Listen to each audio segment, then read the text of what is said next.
So, welcome back to all class 12th students. आप जानते हैं कि हम लोगों ने जो अभी तक कवर करा है वो मैग्नेटिक इफेक्ट ऑफ करंट का पार्ट खत्म करा है। जो पूरी यूनिट है हमारी magnetic effect of current and magnetism, एक बड़ी यूनिट है, अच्छा खासा मार्क्स आता है बोर्ड एग्जाम में इसमें। तो मैग्नेटिक इफेक्ट ऑफ करंट में बहुत सारी चीजें हम लोगों ने ऑस्टेड लॉ से लेके जो है, अगर two parallel current carrying wire है तो एक दूसरे पे कितना फोर्स वो अप्लाई करेंगे, यहाँ तक पूरा हम लोगों ने कवर करा। अब हमारा जो अगला पार्ट आता है वो है torque on a current carrying loop in a uniform magnetic field. तो हमारा जो अगला टॉपिक है वो ये रहेगा, torque on a current carrying loop in a uniform magnetic field. अगर मान लेते हैं कि हमने करंट कैरिंग कोई लूप बनाया है रेक्टेंगुलर, और वो रेक्टेंगुलर लूप को हमने क्या करा, हैंग कर दिया है यूनिफॉर्म मैग्नेटिक फील्ड में, तब उस पर कितना टॉर्क लगेगा हमें वो निकालना है। क्योंकि ये जो है एक बेसिक कॉन्सेप्ट, इसको मान के चलिए, आप गैल्वानोमीटर की बात करेंगे, इलेक्ट्रिक मोटर की बात करेंगे, डायनमो की बात करेंगे, सारी डिवाइसेस जब आप जिनके बारे में पढ़ते हैं उसका बेसिक कहीं ना कहीं यही कॉन्सेप्ट है कि जब किसी करंट कैरिंग रेक्टेंगुलर कॉइल को आप एक मैग्नेटिक फील्ड में इंडिपेंडेंटली हैंग कर देते हैं तो वहां पर क्या काम करता है, एक टॉर्क काम करता है। वो कैसे काम करेगा उसके लिए मैंने डायग्राम समय बचाने के लिए ऑलरेडी बना लिया है। एक डायग्राम आप देख रहे हैं, इसमें एक मैग्नेटिक फील्ड आपको दिख रही है। उस मैग्नेटिक फील्ड में एक रेक्टेंगुलर कॉइल PQRS आप देख पा रहे होंगे जो इंडिपेंडेंटली हैंग है। ठीक, इसमें करंट आई फ्लो कर रही है।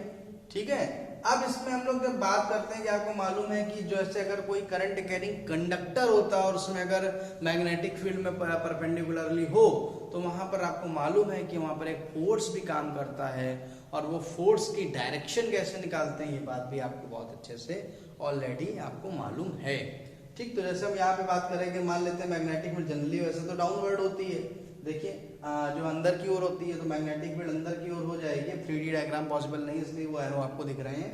तो अगर मान लेते हैं मैग्नेटिक फील्ड अंदर है, करंट नीचे फ्लो कर रही है, तो फोर्स इस साइड पे लग रहा है, तो उसको हमने नाम दे दिया F2 फोर्स। सिमिलरली यहाँ पर आ जाए, मैग्नेटिक फील्ड अंदर है, करंट जो है ऊपर की तरफ फ्लो कर रही है, तो ये देखो फोर्स लग रहा है F1 वेक्टर। इसी प्रकार यहाँ पर देखिए, करंट अगर ऐसे मैग्नेटिक फील्ड अंदर है, करंट ऐसे फ्लो कर रही है, तो फिर फोर्स जो लग रहा है वो F4 वेक्टर लग रहा है। और सिमिलरली यहाँ पर अगर बात करें, देखिए ये मैग्नेटिक, ये करंट फ्लो कर रही है, मैग्नेटिक फील्ड अंदर है, तो फोर्स लग रहा है F3 वेक्टर।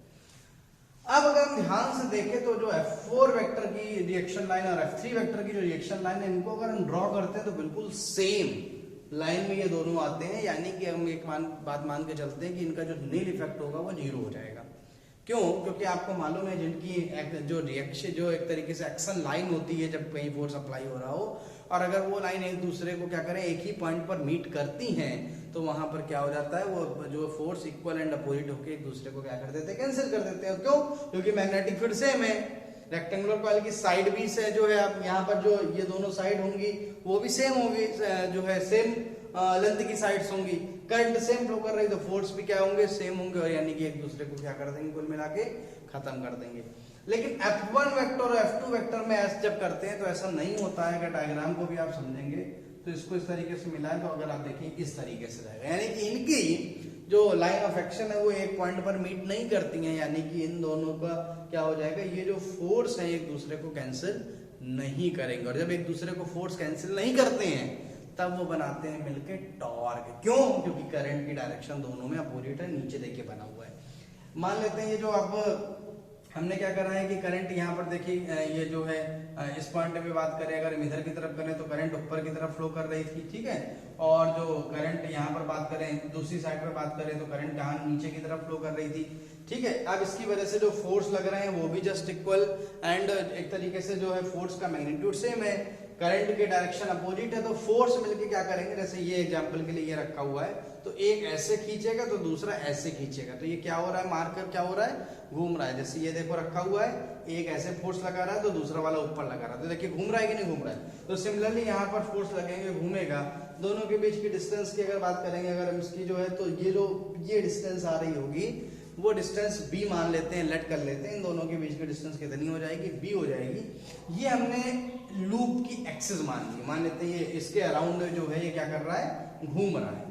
ये जो आपकी आ रही है एक्सिस ऑफ लूप मान ली, इसके अराउंड क्या हो रहा है, घूम रहा है। और ये जो मैग्नेटिक फील्ड एंगल बना रही है, थीटा बना रही है, ये b हो गया। तो अगर हम आपसे बात करेंगे तो ये कितना हो जाएगा, ये आपका b sin थीटा यहाँ पर निकल के आ जाएगा। ठीक है, फ्रॉम फिगर 1 and 2, ध्यान रखिएगा 1 और 2, ये इसको आप डायग्राम 1 मान लीजिए और यहाँ पर डायग्राम आप क्या कर लीजिए 2 मान लीजिए। तो 1 2 मान ले, तो from figure 1 and 2 F1 equal to F2 equal to I B और यहाँ पर आ जाएगा L। ठीक है, तो F1 equal to F2 I B, क्योंकि मैग्नेटिक फील्ड के 90 डिग्री पर है। तो टॉर्क निकालने का, torque on rectangular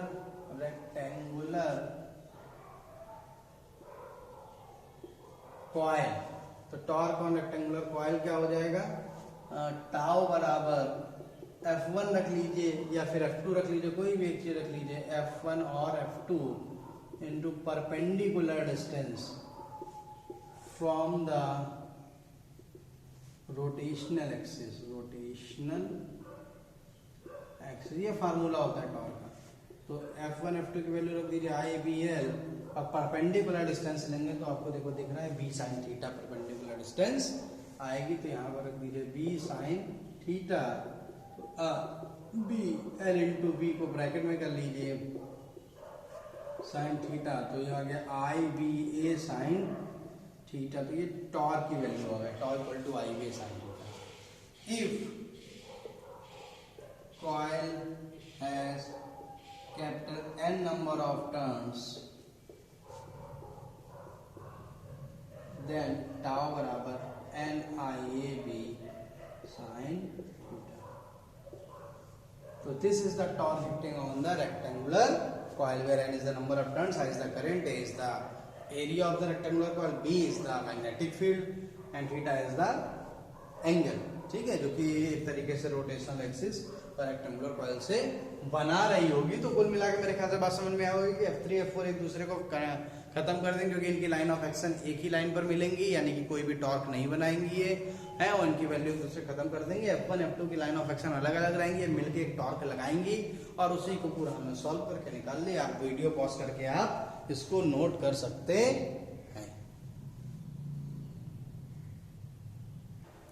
So students, the next topic is moving coil galvanometer, और ये है suspended type moving coil galvanometer. तो स्टूडेंट्स क्या है इसमें, इसको हम लोग दो टाइप के मूविंग जो है कॉइल गैल्वानोमीटर है, suspended type and second number is the pivot type. तो हम लोग यहाँ पर सस्पेंडेड का जिक्र कर रहे हैं, इसको समझेंगे केवल, और इसके समझने के बाद इसमें क्या होता है उसके आधार पर कुछ फार्मूलाज बना लेंगे। बाकी इसका जो कंस्ट्रक्शन, वर्किंग एंड प्रिंसिपल, ये आप नोट्स में बनाना चाहें तो नोट्स में आप बना सकते हैं। जितना मैं पार्ट बता रहा हूँ इतना अगर आप समझ गए तो मुझे नहीं लगता कि आपको बहुत बड़ी थ्योरी भी नोट करने की जरूरत है। कंस्ट्रक्शन ऑटोमेटिक लिख लेंगे, वर्किंग में बता दूंगा, आप समझ के लिख लेंगे। एंड जस्ट इसका प्रिंसिपल बड़ा सिंपल है, वही अभी जो आपने पढ़ा था कि when a rectangular coil placed in a uniform magnetic field, current carrying rectangular coil placed in a magnetic field, then it experiences a torque, and what is the torque? Torque equal to NIAB sin theta। तो ये बहुत important है, मेरे ख्याल से आपको ध्यान में रहेगा। यही प्रिंसिपल है इसका, तो प्रिंसिपल याद करने की जरूरत नहीं है। सिंपली अगर आपको लिखना हो, सबसे पहले अगर आपको प्रिंसिपल लिखना हो तो you can write simply when the principle of the moving coil galvanometer is based on the phenomena when a coil current carrying rectangular coil placed in a uniform magnetic field, then it experiences a torque of value tau equal to NIAB sin theta। फिर उसका point कर दीजिए। Then फिर इसके construction पे आ जाते हैं, construction diagram से क्लियर हो जाता है। तो कंस्ट्रक्शन में देखें क्या है करा है इसमें यहाँ पर जो है आपने दो स्क्रूज T1 एंड T2 लगाया हुआ है। ठीक है, T1 और T2 में एक फॉस्फर ब्रॉन्ज की स्ट्रिप है, बिल्कुल पतला महीन सा तार होता है, और इस तार की खासियत होती है कि पतला और महीन होने के बावजूद ये ब्रेक नहीं होता, टूटता नहीं। फिर यहाँ पर टॉरिजन हेड है, अगर आपने जो है प्रैक्टिकल में अगर यूज कभी किया हो तो ठीक नहीं किया है, तो बड़ा सिंपल होता है कि यहाँ पर वायर है, उस वायर को इसके अंदर बिल्कुल छोटा सा होल होता है, छेद होता है, उसके अंदर से वायर ऐसे निकाल दिया जाता है। ठीक है, तो वो टॉर्जन हेड बोला जाता है। और टॉर्जन हेड की अच्छी खासियत बात क्या है कि टॉर्जन हेड की वजह से जब वायर आता है तो एक रोटेशन इसमें किया जा सकता है, क्योंकि जब ये रेक्टेंगुलर कॉइल यहाँ पर लगी हुई है, जब वो रोटेट करेगी तो यहाँ पर क्या होगा, यहाँ पर अगर कसा होगा तो टूटने की कोई तार टूट भी सकता है। इसलिए यहाँ पर टॉर्जन हेड होता क्या है कि वो थोड़ा सा फ्री रखता है जिससे कि घूम सके। ठीक है, फास्फोर वन स्ट्रिप। देन फिर यहाँ पर एक मिरर लगाया हुआ है। मिरर क्या होता है, इसमें अभी पूरा अरेंजमेंट नहीं है। एक लाइट लैंप है, लाइट लैंप से मिरर पे लाइट पड़ती है, फिर लाइट रिफ्लेक्ट होती है। रिफ्लेक्ट होकर एक स्केल है। सपोज जैसे मान लेते हैं यहाँ पर कोई लाइट का सोर्स है, ठीक है, और लाइट का अगर सोर्स है, मान लो यहाँ पर ऐसे लाइट का सोर्स है और यहाँ से लाइट रे आ रही है और रिफ्लेक्ट होकर फिर किसी एंगल पर यहाँ पर एक स्केल लगा होगा पूरा। ठीक है, तो वो स्केल जो है लगा होगा, स्केल पर जब रिफ्लेक्टेड लाइट पड़ेगी तो यहाँ पर मेजरमेंट के लिए वैल्यू होती है। जैसे करंट की वैल्यू मेजर कर रहे हैं गैल्वानोमीटर से, तो वहां पर दिया होगा 1 milli ampere, 2 milli ampere, 3 milli ampere. जैसे जैसे लाइट अपनी पोजीशन बदलेगी उसके आधार पे हम कह सकते हैं कि जो है यहाँ पर इतनी करंट यहाँ पर आ रही, जितना एंगल यहाँ पर घूम रहा है। खैर, इसको रहने देते हैं। अभी हम लोग क्या करते हैं कि जस्ट बड़ा सिंपल सा कॉन्सेप्ट हम लोग यहाँ पर यूज करने जा रहे हैं। यहाँ पर एक मिरर लगाया है। मिरर के बाद फिर यहाँ पर देखिए क्या है, एक coil of copper wire. Copper wire के कॉइल है, उसके अंदर एक फ्रेम है, फ्रेम के अंदर कोर है। ठीक, देन फिर एक स्प्रिंग लगी हुई है। स्प्रिंग फिर वापस स्प्रिंग में ये जो है स्प्रिंग के बाद जो है यहाँ पर आप देखेंगे तो लेवलिंग स्क्रू है T2 वहां पर लगा हुआ है। ये देखिए जो मैग्नेट्स हैं, बहुत ध्यान रखिएगा, सिलेंड्रिकल मैग्नेट यहाँ पर दिए हुए। सिलेंड्रिकल मैग्नेट की वजह से हमेशा ध्यान रखिएगा जो ये जो मैग्नेटिक फील्ड है वो रेडियल मैग्नेटिक फील्ड है। कई बार ये 1 मार्क्स का क्वेश्चन ऑलमोस्ट हर साल लगभग पूछा जाता है किसी न किसी सेट में कि what is which type of magnetic field employees in the moving coil galvanometer. Simply can say radial magnetic field. Why? Because अगर सिलेंड्रिकल आप लगा रहे हैं दोनों तरफ के पोल, इसकी वजह से सिलेंड्रिकल लगाने की वजह से यहाँ पर मैग्नेटिक फील्ड हर जगह से 90 डिग्री पे होती है, यानी थीटा 90 डिग्री होता है। तो डिफ्लेक्शन क्या ना जो है एक तरीके से हम कह सकते हैं कि बहुत रैंडम जो रिफ्लेक्शन नहीं होगा, मतलब क्योंकि डिफ्लेक्शन जो होता है वो डिफ्लेक्शन हो सकता है कि भाई अगर जो है करंट एंगल थीटा फिक्स नहीं है, थीटा अगर बदल रहा है तो जो डिफ्लेक्शन है वो डिफ्लेक्शन भी क्या हो सकता है, थोड़ा बहुत कम ज्यादा हो सकता है, तो आपको रीडिंग ठीक नहीं मिलेगी। So that is why we use this radial magnetic field. For the radial magnetic field we use the cylindrical cut magnetic poles. Okay, so ये पूरा कंस्ट्रक्शन भी हो गया आपका यहाँ पर। देन फिर उसके बाद हम लोग जब आगे बढ़ते हैं तो उसकी वर्किंग कैसे होती है, तो बहुत सिंपली वर्किंग बता दिया मैंने कि क्या करा। जैसे ही आपने T1 T2 स्क्रू लगाया, करंट फ्लो कराई, रेक्टेंगुलर कॉइल में क्या हुआ, करंट फ्लो करने लगी, तो आप ऑटोमेटिक क्या होगा, डिफ्लेक्शन करना शुरू कर देगा, यानी कि एक डिफ्लेक्टिंग टॉर्क काम करेगा। तो टॉ बराबर है ना, ये भी साइन थीटा काम करना चाहिए, बट मैंने ऑलरेडी क्या रखा है कि थीटा 90 हो जाएगा, क्योंकि जो ये एक तरीके से कॉइल है वो मैग्नेटिक फील्ड के परपेंडिकुलर आ रही है, तो टॉ बराबर NIA भी टॉर्क लगेगा। चूंकि यहाँ पर एक स्प्रिंग लगी हुई है, वो स्प्रिंग क्या करेगी, स्प्रिंग से जब जैसे जैसे ये रेक्टेंगुलर कॉइल रोटेट होगी वैसे वैसे स्प्रिंग भी रोटेट होगी, और स्प्रिंग रोटेट होगी तो आपको मालूम है एक रीस्टोरिंग फोर्स यानी कि रीस्टोरिंग टॉर्क करने लगेगा। कुछ देर बाद डिफ्लेक्टिंग टॉर्क जो है वो रीस्टोरिंग टॉर्क के क्या हो जाएगा, बराबर हो जाएगा। जैसे बराबर होगा वहां पर जस्ट क्या होगा कि ये कॉइल ऑटोमेटिक रुक जाएगी, यानी कि जो लाइट रिफ्लेक्शन के बाद मिरर से स्केल पर जा रही थी वो स्केल पर भी लाइट क्या हो जाएगी, रुक जाएगी, और हमको जो वैल्यू चाहिए करंट वगैरह की वो ऑटोमेटिक हमको वहां पर करंट या वोल्टेज पोटेंशियल डिफरेंस जो भी वैल्यू चाहिए वो हमको मिल जाएगी। तो समझ गए होंगे मेरे ख्याल से, बहुत सिंपल वर्किंग था। तो हमने क्या कहा, फ्रॉम फिगर मैंने सब बता दिया। अब इसको आप वर्ड्स में अपने आप ऑटोमेटिक उतार सकते हैं, क्योंकि मैंने कहा जितना कम थ्योरी लिखेंगे कॉपी पे आपको तैयार करना उतना आसान होगा। अपने अंदर ऐसा लाइए, मैं आपको बता दूं फैक्ट है एग्जाम का, कि एग्जाम में कभी भी कोशिश मत करिए कि बुक में पूरा वर्किंग कंस्ट्रक्शन प्रिंसिपल जैसे लिखा था मुझको बिल्कुल याद करके रट के जाना है। हमेशा कोशिश आपको क्या करनी है, उसका डायग्राम विधिवत याद कर लीजिए और उसका प्रिंसिपल याद कर लीजिए। प्रिंसिपल याद कर लिया, प्रिंसिपल लिख लेंगे। कंस्ट्रक्शन अगर डायग्राम याद हो तो कंस्ट्रक्शन ऑटोमेटिक लिख लेंगे, हम क्यों उसकी थ्योरी याद करें कंस्ट्रक्शन की। और फिर जब वर्किंग में आ जाएंगे तो इसी डायग्राम से उसकी वर्किंग भी समझ लें, और उसी डायग्राम से वर्किंग को समझते हुए उसको साथ में लिखते चलें। तो from figure when current flows through rectangular coil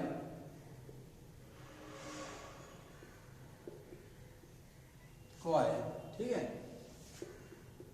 it experiences a torque,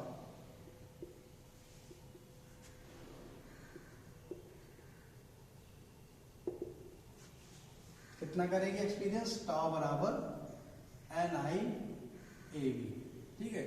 इसको डिफ्लेक्टिंग हम जो है सफिक्स में टाउ डिफ्लेक्शन वाला है, साइन थीटा हमने क्या कह दिया है ऑलरेडी 90 डिग्री कर दिया, सिंस थीटा 90 डिग्री है, ध्यान रखिएगा, पहले बता दिया रेडियल मैग्नेटिक फील्ड है। देन फिर इसके बाद because it has connected with a spring, then restoring torque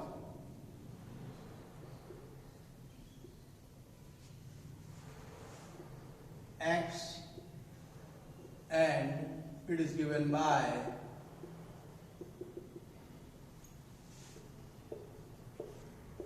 tau बराबर restoring, और ये आ जाएगा आपका रिस्टोरिंग, हमने कह दिया जो है K phi. Phi is the angle of deflection, कितना कॉइल घूम रही है, और K इज द जस्ट इसको आप टॉरिजनल कांस्टेंट भी कह सकते हैं, ठीक। तो टाउ बराबर टाउ रिस्टोरेशन वाला इक्वल टू क्या हो जाएगा, K फाई हो जाएगा। एंड इन इक्विलिब्रियम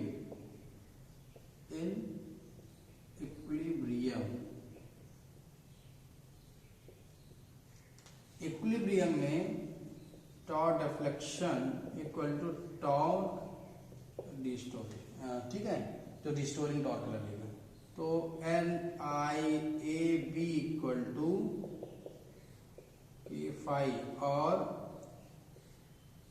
ठीक है, और आप इसको निकालना चाहें अगर यहां पर, तो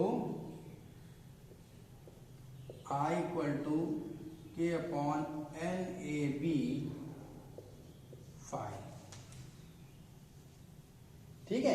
तो ये आपके पास एक तरीके से इतना निकल के जो है आपका आ गया है, और इस जो है इसको हम एक तरीके से ये I equal to small k मानिएगा, ये स्मॉल k है, हमेशा ध्यान रखिए कि ये स्मॉल k हमने बनाया हुआ है, K अपॉन NAB फाई यहां पर आ गया है, और इसको क्या लिख सकते हैं,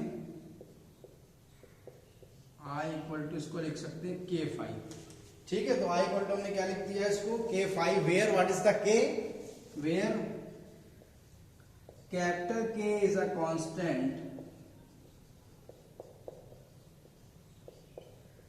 and known as reduction factor,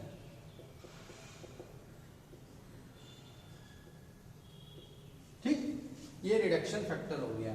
तो आप इसको या तो ऐसा भी लिख लीजिए, where K equal to small k upon NAB,